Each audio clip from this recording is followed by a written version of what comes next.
Charles has been holding assets for years that legally, rightfully, and provably belong to his youngest brother. Royal tensions may have reached a stunning new level. Reports suggest Prince Edward took decisive action after an unexpected walkout allegedly involving relatives connected to Queen Camilla, sparking fresh questions about loyalty, influence, and power behind palace walls. What began as a prestigious royal gathering is now fueling intense speculation about divisions within the monarchy and the relationships shaping its future. As insiders reveal surprising details, a controversy few saw coming is rapidly becoming one of the most talked about royal stories of the year. But do you think Prince Edward was right to take a firm stand, or has this royal dispute been blown out of proportion? Share your thoughts in the comments below. To help us create more videos and uncover the latest royal drama, please subscribe. Edward reshapes Ascot guest list. At first glance, the royal box at Ascot appears to be little more than an exclusive place to watch one of Britain's most famous events. Yet behind the polished smiles, elegant outfits, and carefully choreographed appearances lies something far more significant. Those coveted seats have long served as a visible statement of royal authority, tradition, and belonging. Every invitation carries meaning, and every name on the list tells a story about who stands closest to the heart of the monarchy. That is why recent reports surrounding Prince Edward's decisions have attracted such intense attention. According to palace insiders, a revised guest arrangement sparked immediate discussion behind closed doors, not because of where people would sit, but because of who would no longer be included. For many observers, this was seen as a subtle signal that the Prince of Wales is beginning to shape the future image of the crown in his own way. The significance of this moment becomes clearer when placed against the backdrop of recent royal developments. Following King Charles's cancer diagnosis in early 2024, received breaking news from Buckingham Palace, which has announced that the King has been diagnosed with cancer. The royal family entered a period of adjustment. While the King remained on the throne, several public responsibilities were redistributed as he focused on treatment and recovery. During this time, Queen Camilla assumed a more visible role, earning recognition for supporting both her husband and the institution. However, as attention centered on the King's health, another quiet shift emerged. Members of Queen Camilla's family began appearing more frequently at notable royal events. Figures such as Tom Parker Bowles and Annabel Elliott were increasingly seen at high-profile occasions, drawing attention from those who closely followed royal protocol and its traditional boundaries. To some observers, these appearances reflected a modern monarchy adapting to the realities of blended family life, marked by loyalty and support during a difficult period. Others, however, interpreted the development differently, with concern reportedly growing in traditional circles that the line between the royal household and extended family connections was becoming less clearly defined. Within royal tradition, symbolism carries significant weight. Seating arrangements, balcony appearances, and ceremonial invitations often communicate meaning beyond words. It is this context that makes Edward's reported intervention particularly notable. Palace sources suggest the adjustment was framed not as a personal preference, but as a return to established precedent and long-standing tradition. Whether seen as a necessary correction or a contentious shift, the message appears clear. As the future king gradually assumes greater influence, he seems intent on reinforcing a monarchy centered firmly on the direct line of succession. In a family where even small gestures carry symbolic weight, such a message is likely to resonate far beyond any single event. In royal life, position is never just about seating arrangements, but about shaping perception and controlling the story the public comes to believe. So what hidden meaning lay behind these repeated appearances, and why did something once seen as harmless family inclusion begin to unsettle voices behind palace walls? Let's uncover the astonishing details. Edward observes royal boundaries shift. In royal life, position is rarely just about where someone sits. It is about what the public sees, what they begin to accept, and what eventually becomes part of the story surrounding the monarchy. a single image can carry enormous weight, especially when it is repeated often enough to feel normal. And once that perception settles in the public mind, reversing it can become far more difficult than allowing it to continue. That reality had not gone unnoticed behind palace walls. While some viewed certain appearances as harmless gestures of family inclusion, others saw something different unfolding. Boundaries that once seemed clear were becoming increasingly blurred. And with every high-profile event, questions quietly grew about who truly belonged at the center of royal visibility. Few were paying closer attention than Prince Edward, who was said to be observing a broader pattern rather than reacting to isolated incidents.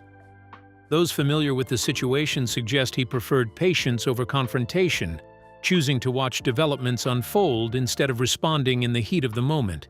Yet even restraint has its limits. For Edward, that turning point reportedly came during Royal Ascot in the summer of 2025. The event carried added sensitivity, as the Princess of Wales was absent while privately continuing her recovery after a difficult period. Her decision to step back from public duties had been met with sympathy, and her absence was deeply felt across the royal calendar. As attention focused on Ascot's traditions, Edward attended without her beside him. It was a challenging appearance both personally and institutionally. At a time of private strain, he expected the monarchy's public image to reflect unity, restraint, and respect. Instead, attention reportedly shifted toward the prominent placement of members of Queen Camilla's family within the royal box, drawing quiet scrutiny at a moment when sensitivity was expected. What made the moment so striking was not merely their attendance, but their visibility. These were some of the most sought-after seats at one of Britain's most watched social and royal occasions. To many observers, the arrangement may have seemed insignificant. Yet within royal circles, symbolism matters enormously. As Edward looked across the scene, the contrast was difficult to ignore. The Princess of Wales, who had spent years carrying out demanding public duties and earning her place at the heart of the institution, was absent because of a deeply personal health battle. Yet the space she would normally help define remained occupied, creating an image that some believed sent an unintended message. Whether intentional or not, that Ascot moment became more than a seating arrangement.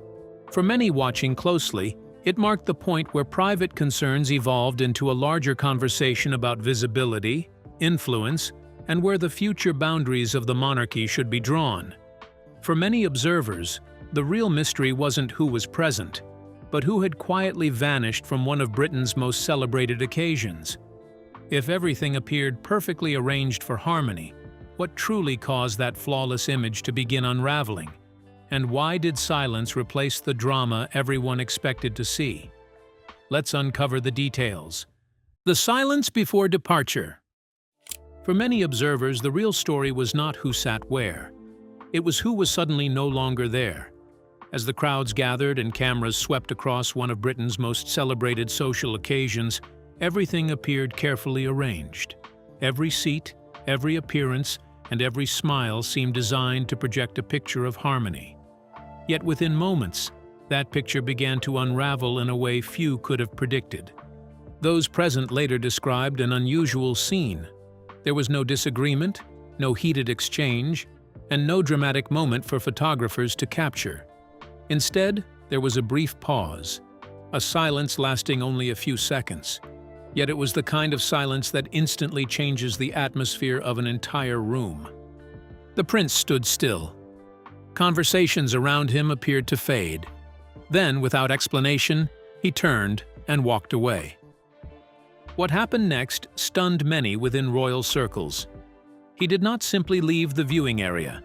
He departed the event altogether, hours before anyone expected him to go. For most public figures, such a decision might pass unnoticed. For a senior royal attending one of the most prestigious fixtures on the national calendar, it was extraordinary. That unexpected departure created a far bigger headline than any carefully planned photograph could have achieved. The image that organizers had hoped to present suddenly became secondary to the question everyone was asking: why had he left? Behind palace walls, the reaction was swift. Throughout the evening, conversations reportedly continued across royal households as senior aides attempted to understand the growing storm. Different explanations quietly emerged, suggesting scheduling pressures or routine misunderstandings. Yet many insiders viewed those explanations with skepticism. The timing was simply too significant. What made the moment even more fascinating was the strategy behind it. Rather than challenge the situation openly, the prince chose a far more subtle approach. He said nothing. He offered no public criticism. He did not provide reporters with a statement or a clue, and that silence became impossible to ignore. In royal life, where every gesture is examined and every word carries weight, silence can sometimes speak louder than a direct confrontation. By refusing to engage publicly, he shifted attention away from the carefully managed narrative and toward the unanswered questions surrounding it. The result was a vacuum that others were forced to fill. While advisors and commentators searched for explanations, he retained complete control over his position simply by refusing to define it. Months of delicate planning appeared to collide with a single decision. No announcement was made, no accusations were exchanged. Yet the message was unmistakable. Sometimes the strongest response is not delivered through speeches or public declarations. Sometimes it arrives through an empty seat, an early departure, and a silence that continues to echo long after the event itself has ended. For years, it was assumed Prince Edward would mirror King Charles III's careful balancing act between duty and personal complexities. Yet recent events suggest a very different direction is emerging. What changed behind the scenes to reshape his approach, and why was the decision-making process itself even more revealing than the outcome everyone expected? Let's find out. Edward breaks royal tradition approach. For years, many royal watchers believed that Prince Edward would eventually adopt the same careful balancing act that has defined the reign of his father. The assumption seemed reasonable. After all, Charles spent decades navigating complicated personal relationships while trying to protect the institution he was destined to lead. Yet recent events are revealing a very different approach, one that may offer the clearest glimpse yet into the future direction of the monarchy. What makes the current moment so fascinating is not simply the decision that was made, but the way it was made. There was no lengthy public discussion, no visible internal struggle, and no sign that competing opinions were being weighed at the last minute.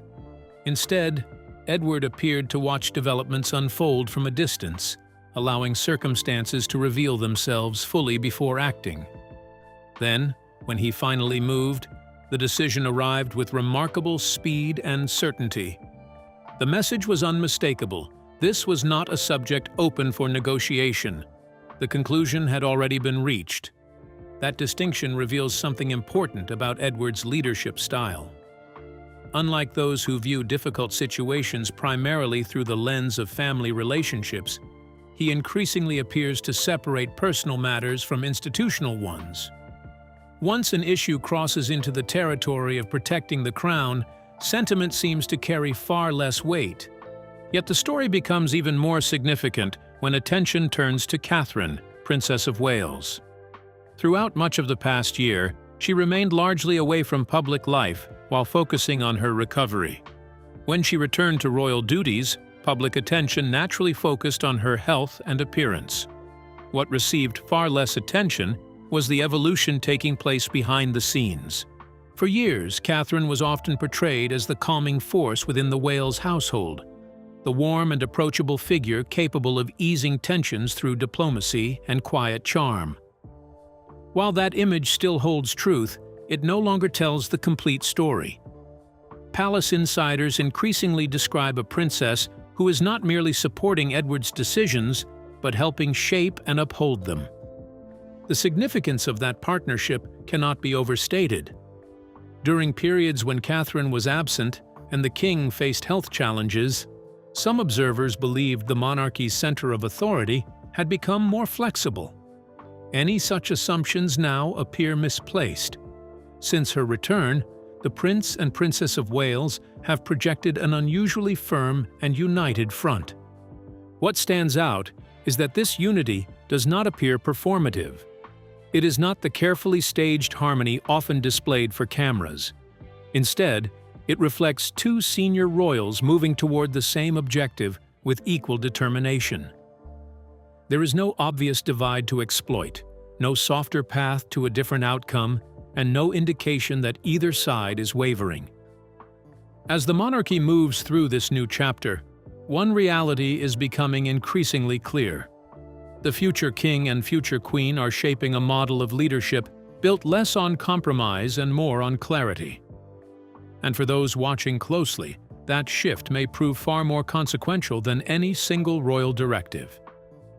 King Charles remains on the throne, yet his health and the quiet adjustments within the palace have reshaped how power operates behind the scenes. Prince Edward, already steadily influencing the institution since Ascot in June 2025, appears to be positioning himself for something far greater.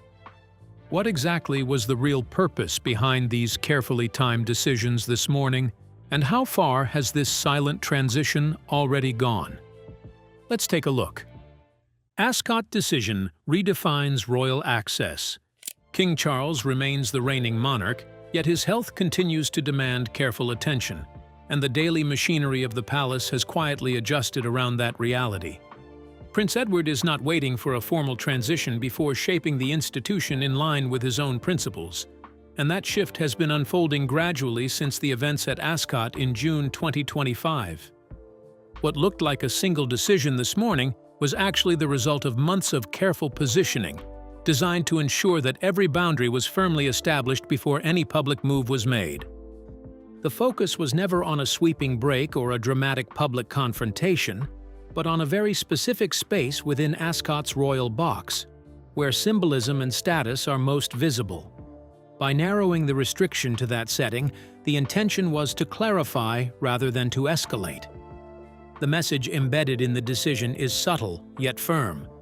Proximity to the line of succession carries meaning, and it cannot be casually extended through social attendance. This distinction is important because it separates constitutional position from social presence, making clear that access to such spaces is tied to official responsibility rather than family association. The relatives connected to Camilla are not working members of the monarchy, nor do they carry duties that justify institutional visibility. Their earlier appearances in privileged positions reflected a period when enforcement of boundaries was less rigid, not a permanent constitutional endorsement. Over time, those informal allowances created confusion about where the line should actually be drawn, especially in environments where public visibility carries institutional weight. What is unfolding now is a recalibration intended to restore clarity without unnecessary confrontation. Even within palace circles, the adjustment is understood as a careful correction rather than a rupture, reinforcing that structure and role must remain aligned as the monarchy continues to adapt under evolving circumstances. In the end, the decision reflects a broader effort to preserve institutional clarity while acknowledging the realities of a changing royal household, where every public appearance is weighed not only for tradition, but for meaning and perception alike. This moment therefore signals a deliberate return to defined roles, where visibility is earned through service and not assumed through association, setting a quiet but unmistakable tone for what follows next within the evolving structure of the crown itself in the months ahead to come forward. Edward is now said to be moving quietly to reverse that position, as tensions continue to simmer within Kensington Palace. But what is driving this sudden correction, and why does it feel like more than just a procedural change? Could this signal a deeper struggle over influence, authority, and the future direction of the monarchy? Now let's uncover how this quiet shift unfolded inside the palace. Edward redefines royal family future. Edward is correcting that permanently, based on what is emerging from Kensington Palace this morning. What stands out most in this moment is not just the decision itself, but the deeper argument sitting beneath it. A quiet struggle over what the monarchy should become in the years ahead. Inside royal circles, Two very different visions continue to compete for influence. One view pushes for a softer, more open institution, one that feels closer to the public, less distant, and more human in tone. This approach imagines extended family involvement, relaxed boundaries, and a public image that allows emotion and personality to sit more visibly at the center. The other vision holds that the monarchy survives only through distance, structure, and strict hierarchy. It argues that tradition is not something to dilute, but something to defend. In this view, the power of the crown comes from its mystery and from the clear lines that separate it from ordinary life. Edward appears firmly aligned with the second perspective, and he is not presenting it as a temporary phase. His approach suggests a future reign that will be disciplined, structured, and intentionally restrained. Rather than trying to soften the institution, he seems focused on preserving its core authority while using modern tools to communicate it. Social media, public appearances, and carefully shaped messaging become instruments for connection, not for structural change. This direction became especially visible following internal discussions at Kensington Palace this morning, where a firm decision was reinforced regarding the handling of sensitive family involvement. According to reports within royal circles, there had been quiet resistance from parts of Queen Camilla's wider family network, who believed that excluding certain relatives could risk unnecessary public discomfort and criticism.